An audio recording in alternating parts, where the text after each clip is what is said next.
The game is basically what you can call a cheap version of Heavy Rain. You play a journalist. The journalist arrives in a conflict zone. This is in Latin America, and they have to dig up a story. And while digging up that story, they will learn about the problems, issues that faces that region. I'll let you do a few shots. The idea is very much that you basically, the 3/4 of the game is interviewing, gathering information. Like in traditional games you would pick up items, here you pick up arguments, statements, quotes, and in the end you have to use that to get the full story from a main source. So you kind of have to break that source and get the best results. And the first game we did, Palestine, was a lot similar to this, but we did all the mistakes that Guillermo talked about in the Heavy Rain in his long history. So this is less branching and branching in a more intelligent way.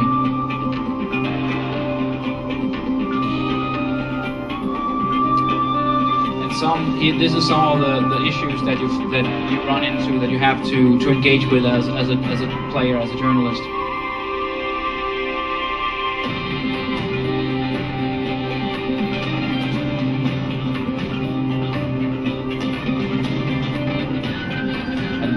There are different bosses and different missions that deals with different regions of the countries and different themes in those. In Mexico, it's about sweatshop, pollution, illegal workers. There's another mission on border crossings, immigrations. There's one in Bolivia about death slavery, one about the new elections, etc. And this is actually coming out in real shops in some countries. So far, mostly in the gas countries, Germany, Austria, Switzerland, but hopefully also the rest of Europe. Definitely a niche title in any supermarket, but nevertheless. When we started out, we were mostly focused on education, and I just wanted to show you a few quotes from the students and teachers that we have tested the game with. And maybe it's not so surprising, but almost all teachers and all students we talk to can see the obvious advantages and really like, on a conceptual level, this idea. There's a lot of practical barriers to actually using this in education, but when they sit down, play it, use it in a test experiment, they're really happy with it. And what they especially focus on is the fact that you as a student has to use your knowledge actively. So when you read a book or watch a television show or anything else, you have a passive reception of information. Even though you have to digest it, interpret it, you don't actually have to do anything with it.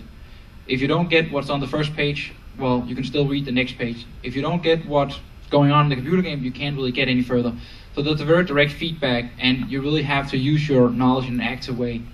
And what the students are acknowledging is that they appreciate the fact that they actually have to find out things for themselves. They have to be active, they have to acquire knowledge, they have to work things out for themselves. And they're quite convinced that they're actually learning better from this.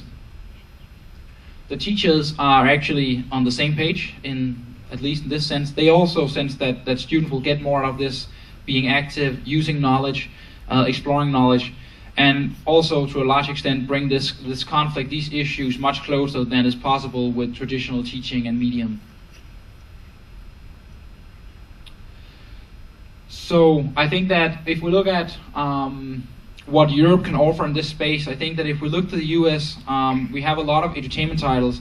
We also have these in Europe, and I think when you look at those entertainment titles, they're actually pretty much remediations, copies of exercise books, other print media, and they don't really take into advantage what we see games can do.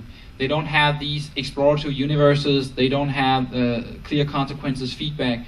Most entertainment titles are very, very simple games, they're very abstract, they don't have this entire virtual world to them. And I think that in the future we'll see much more of these virtual worlds, basically, that you can explore and learn from, where you have to use your knowledge, you have to engage with the knowledge, and that will make for much stronger learning experiences. So that was basically it. I hope there is time for questions. My contact details and some of the other work we're doing, like Alex, we're pretty much having a core business of doing client work, and then we're doing the other stuff out of our own pockets.